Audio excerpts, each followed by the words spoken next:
Hello and welcome. This is Jasur from JR & Firm, and in today's presentation I'd like to talk about things you need to consider before starting a company in China, and all the information mentioned in this presentation is true for September 13th, 2022. So let's get started. Before we go ahead, let me quickly introduce our company. If you are new in this channel, please consider subscribing and sharing these videos because it's going to help us with YouTube algorithm. We really appreciate it. And this channel is basically for those who want to enter the Chinese market, and also we talk about Hong Kong and Singapore from time to time because we provide corporate consultancy services in many countries, including China, obviously. So on the right hand side, you can see some of our services here. We have an office in Shanghai as well, and our company is registered in the US state of Wyoming, but we do have a company in China as well. And we have been helping clients enter the Chinese market, Hong Kong and Singapore and many other countries markets for many years now. So far we have brought more than 600 small to large companies into Chinese market. We assisted them with incorporation, corporate bank account opening. Obviously, after incorporation, we assist our clients with bilingual contracts, English and Chinese. We have legal counsels in China, licensed lawyers, so we provide legal representation if you have any disputes with local companies or factories in China, also in Hong Kong and Singapore. And company liquidation, structuring, restructuring, and tailor-made services related to doing business in China, US, Hong Kong, Singapore, and other countries. So thank you for listening to this brief introduction. If you have any questions about our services, feel free to contact us. You can contact us through our website, or you can also send an email. Email is available on the website as well. So let's get started. These are a couple of things that are very important for entrepreneurs and companies entering the Chinese market. So we decided to list them here one by one. I'm going to go through them. Number one is company director. You need to consider this aspect when you're registering a company in China, entering the Chinese market. So particularly these are the things you need to seriously consider. Is he, she in China? Why? Because I mentioned this on different occasions and different videos. Company director must be personally in China in order to open a corporate bank account for your Chinese company. That's a must. You cannot go around it. Okay. The only way to solve this issue is probably go with a nominee director in China, appoint somebody who is personally available in China. And but that person, we keep highlighting that you need to have 100% confidence on that person.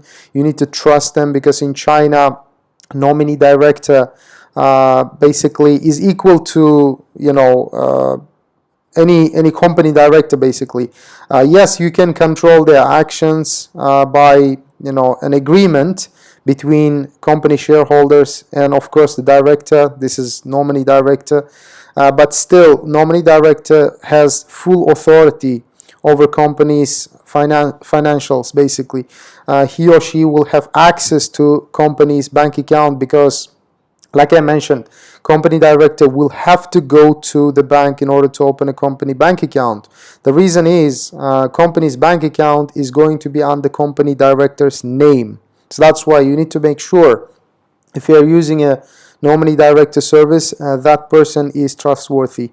And second is nationality and citizenship. I mentioned this issue many times as well.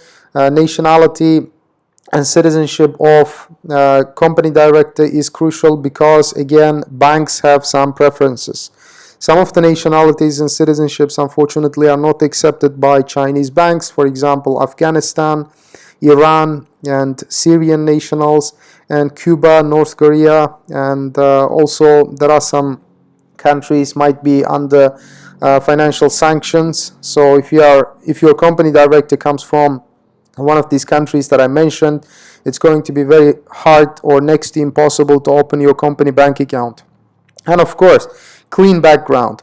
We had several clients. For example, one instance, client was from Ireland, and because of his financial background, not necessarily criminal background, but financial background, probably he had some issues with banks in Ireland.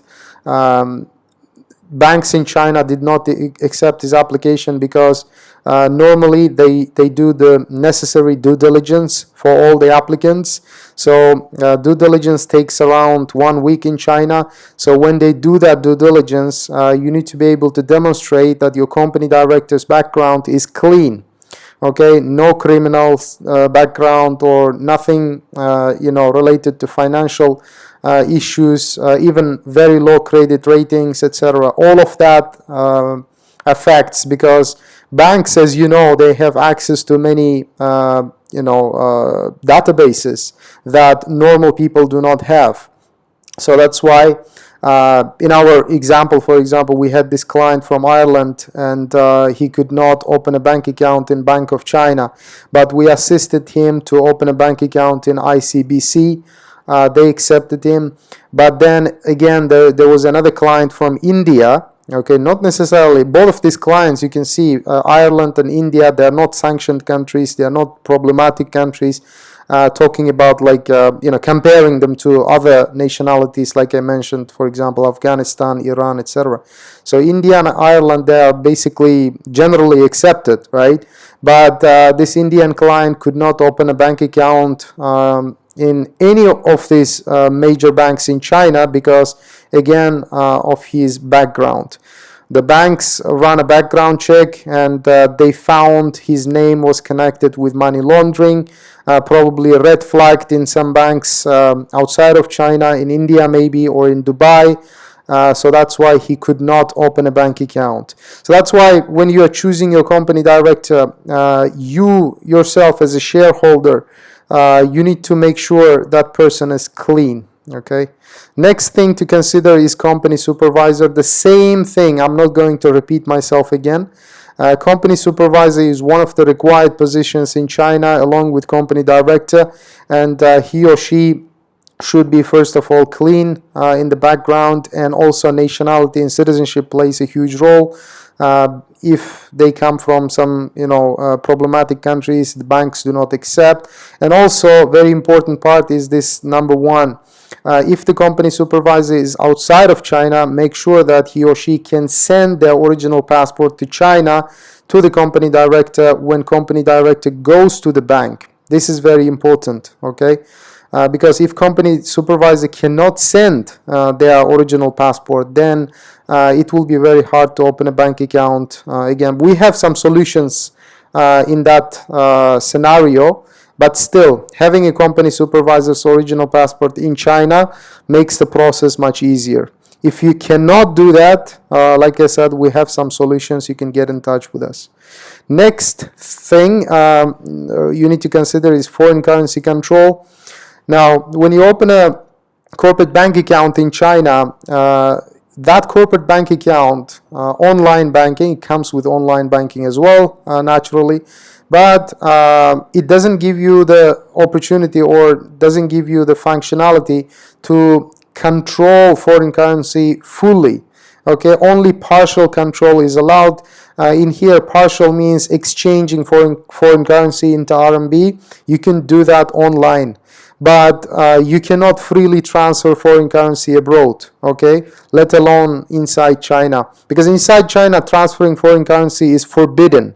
You need to consider that as well. Are you able to operate under such circumstances, okay? Because we don't really want our clients to have surprises when they open their company and then they start complaining, about these conditions. These conditions are generally true across China, not only in Shanghai where we operate, okay? So it's true everywhere, in every city, in all major banks, even small banks. So they have this foreign currency control.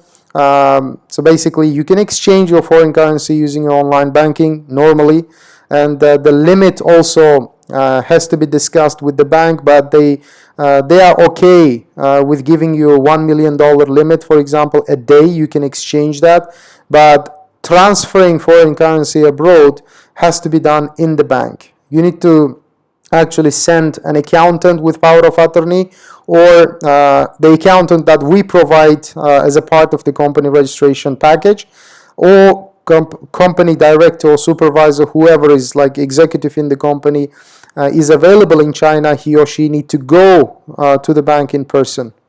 So you need to really think about these conditions, okay? Are they acceptable for you, for your business? And number 4, also very common, and people, might take it as a surprise as well after they register their company in China, which is sourcing products. So assume you register your import and export company in China. Many people automatically assume that this company can operate just like in any other country. For example, a US company or Hong Kong or Singapore company, where they assume that they can, for example, source their products from, let's say, India, outside of China, right? And then they want to sell that product to the US or somewhere else. Chinese import and export companies, although they are called international import and export companies, they cannot do that. By law in China, it's forbidden. Okay, if you do that, you're going to have huge issues with the local government, and plus you're going to have problems with the tax office. Tax system in China is built in such a way that your import and export company in China can only export products from China, or you can import products into China. That's it. You cannot be sourcing products outside of China to sell to third countries, for example, to other country anywhere outside of China. It's illegal. All right. You cannot receive, for example, payment to your Chinese company and then product leaves from Hong Kong and goes to the US. In this transaction, actually, to complete that transaction, you will have to go to the bank, and when you ask the bank to transfer the money to Hong Kong, where the product is located, they will ask you why. Okay, why are you transferring this? If it's for product, then they will, block your payment. All right, so that's it. So that's why this is one of the very important aspects before you enter the Chinese market, before you want to specifically open a Chinese company. Please consider this fact. Number 5 is bureaucracy. Guys, I apologize. These lists actually are not by importance or anything like that.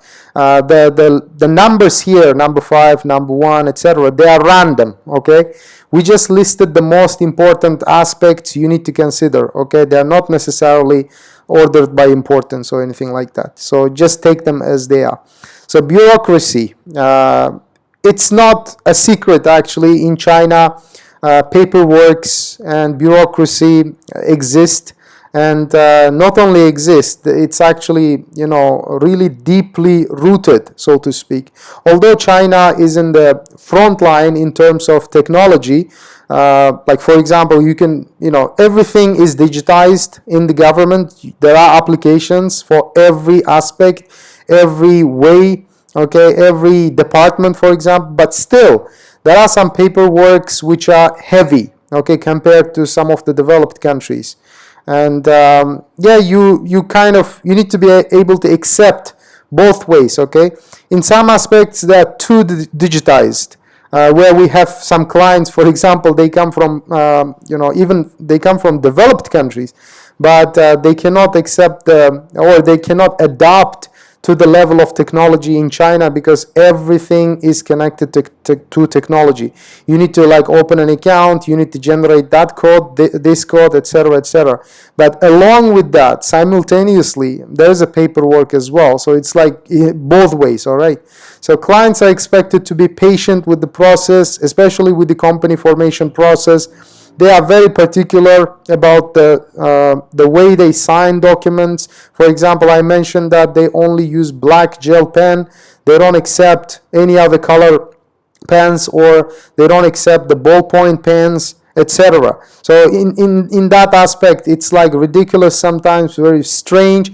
But still, if you are interested in registering a company in China, want to enter the Chinese market, if you think that Chinese market is for you, then you are naturally, obviously expected to be patient with the process. Of course, this doesn't mean that we want to delay the process, or this doesn't mean that the process will be delayed. Actually, no. In fact, with all the clients we have, we do our absolute best to speed up the process. But still, there are some aspects that we cannot control. For example, after we pass on the documents to the government, then this is where we don't have any control over. Okay, you just have to play along with the bureaucracy, what they say. If the government replies something, we need to respond. Or if they ask you to fix something, we're going to assist you, obviously, but you just have to go along with that and then do that. But definitely, if you do what's required, obviously, I don't want to I don't want to really scare you or anything like that, but still, be accepting of the process and do what's required, and the process will be much shorter actually.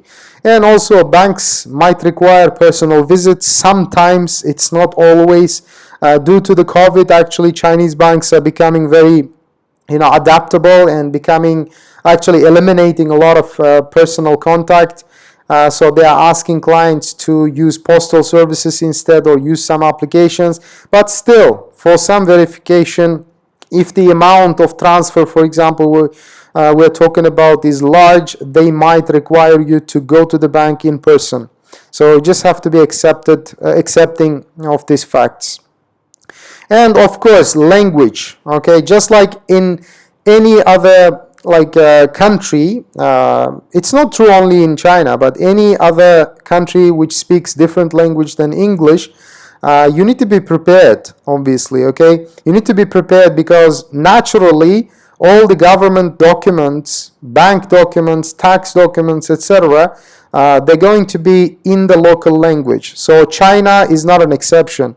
In China, most of the online banks, they are in Chinese. Yes, there are some banks, for example, Bank of China, ICBC, they have their English language versions of their online banking, but sometimes do not have. If you, for example, open in a different bank than ICBC or Bank of China, your online banking might be in Chinese. But this is not something to be very scared, because obviously, it's technology. You can get used to it, or you can use some Google Translate services, etc. You can get adapted to it, right? So obviously, documents I mentioned are going to be in Chinese. But again, when you are running a serious company, when your intentions are serious, you want to do business like real business, and you are thinking long term in China, definitely it's recommended to hire at least one assistant in China. Okay, it can be some fresh graduate from a university, and you don't have to pay them full salary, or you can hire interns, for example. Most of the foreign-owned companies do in China. I can give you an approximate price. For example, if you hire an intern in China, you are expected to pay for their meal. This is very important. Daily meal, for example, lunch, and plus the average price is between actually 150 yuan and 300 yuan. Okay, that's a day. Why? Because in China, as you know, the competition is very high in terms of job market, finding good job. That's why a lot of fresh graduates in China, they are looking for internship opportunities. In return of this small payment, plus this payment for their food, and plus at the end of the successful internship, they expect your company to provide a letter, official letter, that they have completed this internship. And obviously, internships can be based on the project, 1 month, 3 months, or 6 months. So it's up to you how you design this internship project. And at the end of the internship project, maybe you can consider hiring them full time. So if you do that, language barrier can be lifted. Definitely, you will have much easier experience in China. Number 7, I want to talk about is local culture. Just like the language, clients are expected to be understanding and respectful towards the local culture, obviously. Why? Because, I have personally seen many company owners, many foreigners coming to China, and after some time of operation, they start questioning. They start disliking, or they start being very, quote unquote, arrogant, so to speak. They don't want to accept the local culture of the country they are living, but they want, or they expect everyone else to accept their culture, which is like a foreign culture. Okay, so this is something I think personally, after living in China for almost like 11 years, I think it's very disrespectful towards the local people and local culture, because obviously this is very, very common sense.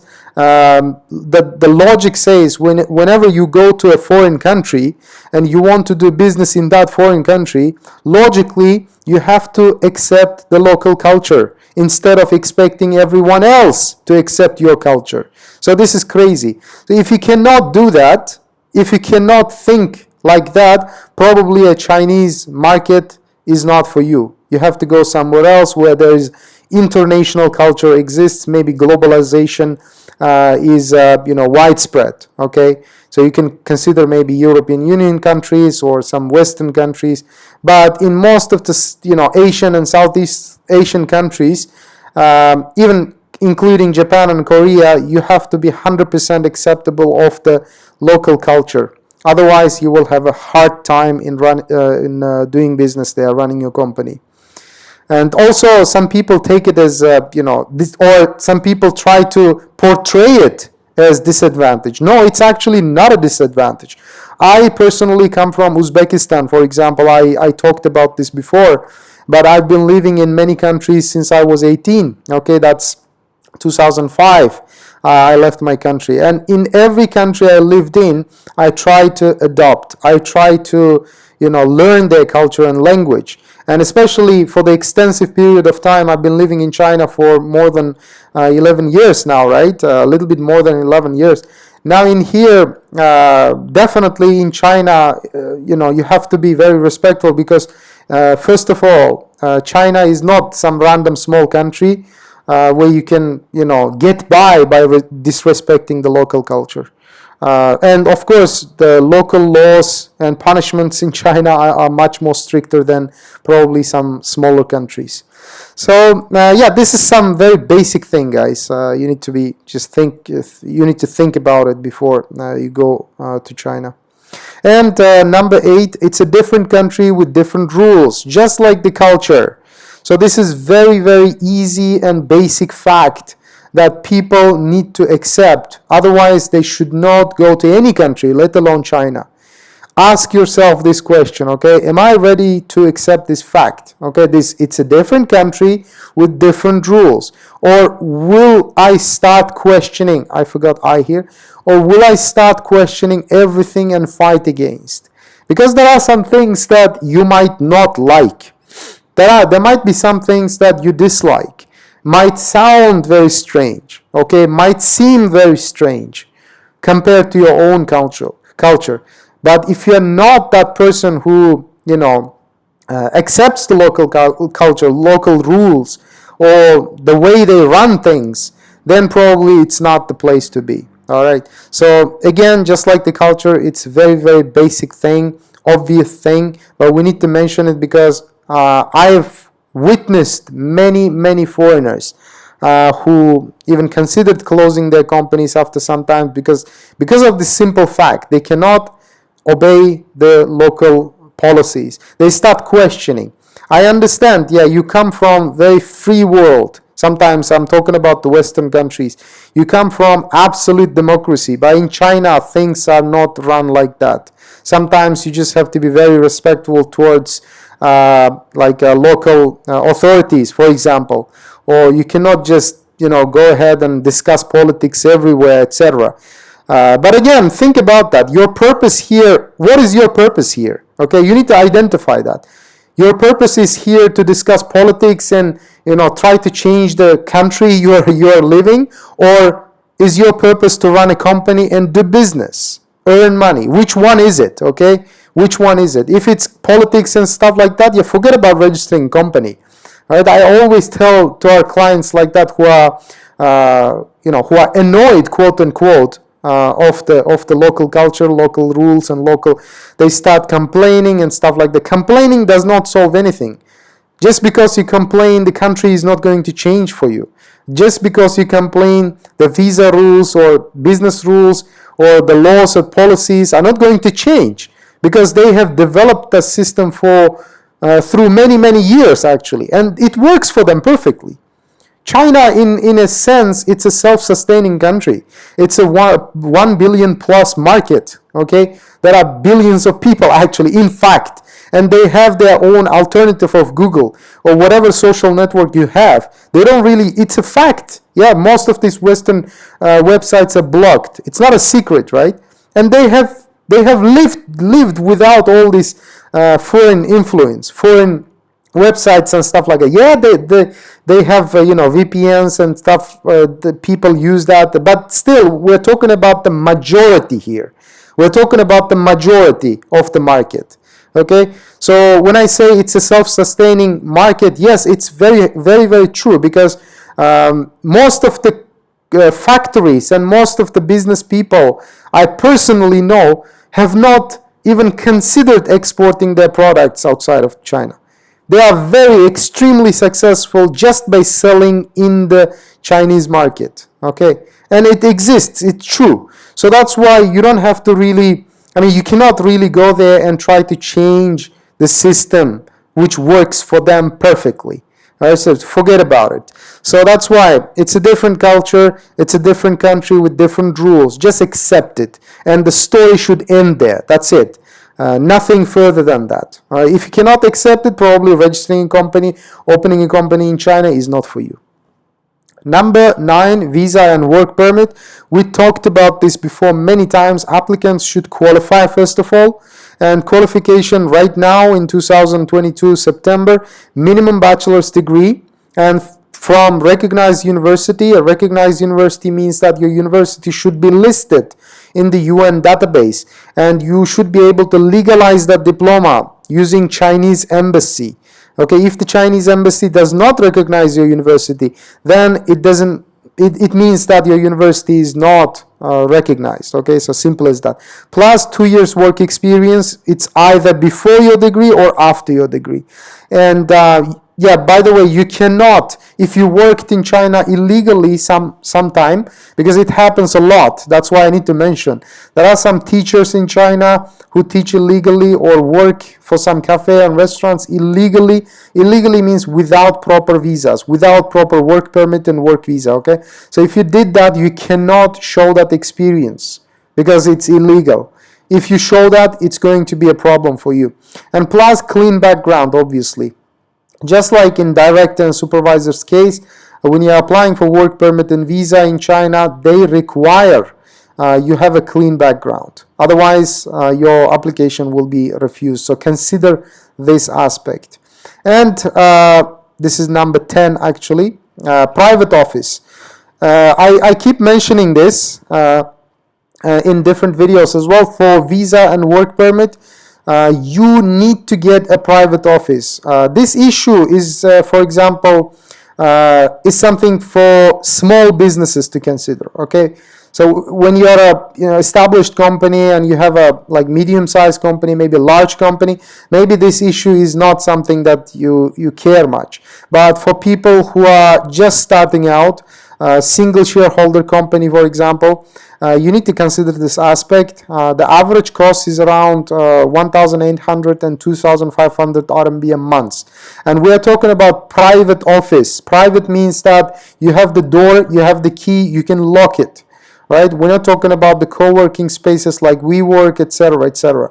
And those kind of co-working spaces are not accepted,